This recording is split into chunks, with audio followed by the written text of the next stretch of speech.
বাইরে ঝমঝম করে বৃষ্টি পড়ছে। আর এই বৃষ্টির দিনে গরম গরম খিচুড়ি খেতে কার না ভালো লাগে বলুন তো। তাই আজ আমি বানাবো একদম শর্টকাট উপায় ডালিয়া খিচুড়ি। হ্যালো এভরিওয়ান, আমি মিতা।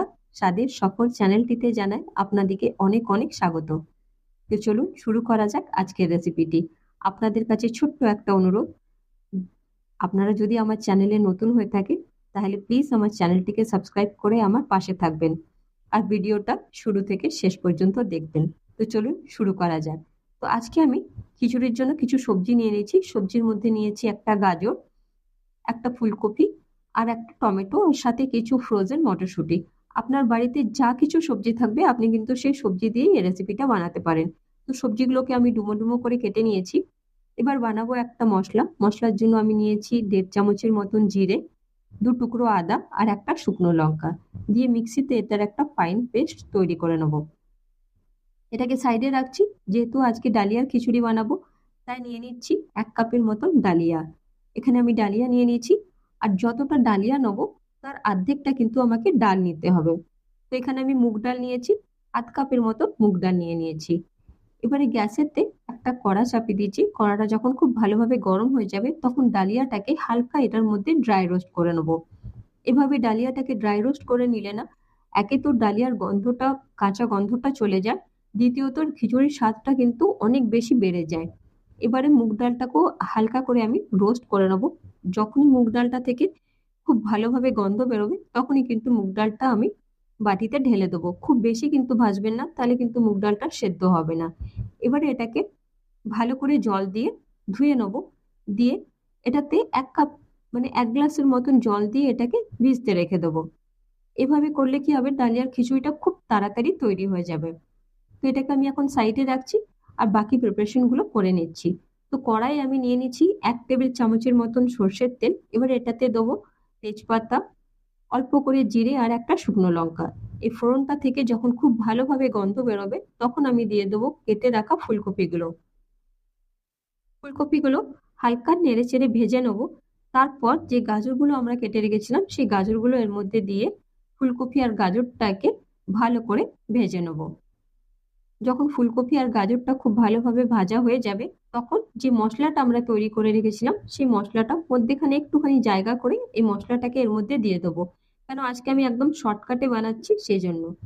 এবারে মশলাটা ফুলকপি আর এই সবজিগুলোকে দিয়ে খুব ভালোভাবে নাড়াচাড়া করে এটাকে ভেজে নিতে হবে, যেন মশলার যে কাঁচা গন্ধটা থাকে সেটা যেন চলে যায়।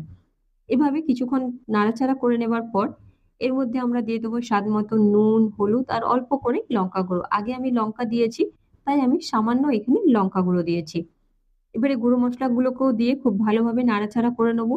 দিয়ে এর মধ্যে একটা ছোট ছোট টুকরো করে কেটে রাখা টমেটো দিয়ে দেবো। টমেটোর সঙ্গেও এই সবজিগুলোকে ভালোভাবে নেড়ে চেড়ে নেবো। দিয়ে এই ডালটা আর ডালিয়াটা ভিজিয়ে রেখেছিলাম, এই ডাল আর ডালিয়াটা এর মধ্যে দিয়ে দেবো। দিয়ে সবজি, ডাল আর এই ডালিয়াগুলোকে খুব ভালোভাবে মশলার সাথে ভেজে নেবো। এটাকে ততক্ষণ অবধি ভাজবো না যতক্ষণ ডালিয়ার এই যে জলটা আছে এটা পুরো ভালোভাবে শুকিয়ে না যায়। যখন এই জলটা খুব ভালোভাবে শুকিয়ে আসবে তখন আমি এর মধ্যে দিয়ে দেবো 2 গ্লাসের মতন গরম জল। যখনই খিচুড়ি বানাবেন না, চেষ্টা করবেন গরম জল দিতে, এটা কিন্তু স্বাদটাকে আরো বেশি বাড়িয়ে দেয়।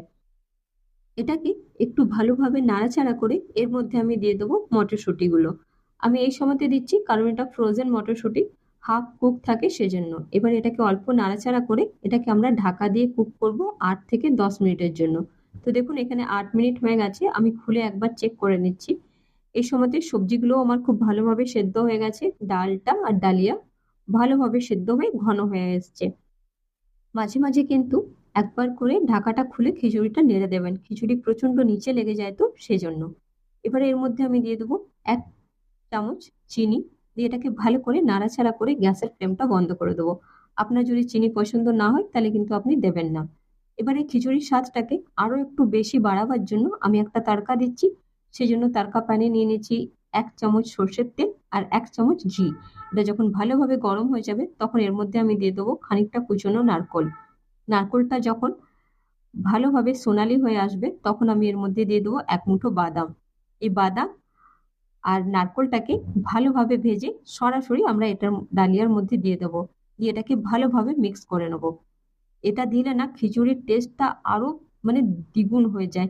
আপনি একবার এভাবে তড়কা মানে এই নারকোল আর বাদামের তড়কা বানিয়ে দেবেন খিচুড়িটাতে, জাস্ট অসাধারণ গন্ধ হয় আর অসাধারণ খেতে হয়। তো আমাদের তৈরি আজকে গরম গরম ডালিয়ার খিচুড়ি। তো চলুন এবারে সার্ভ করে নেওয়ার পালা।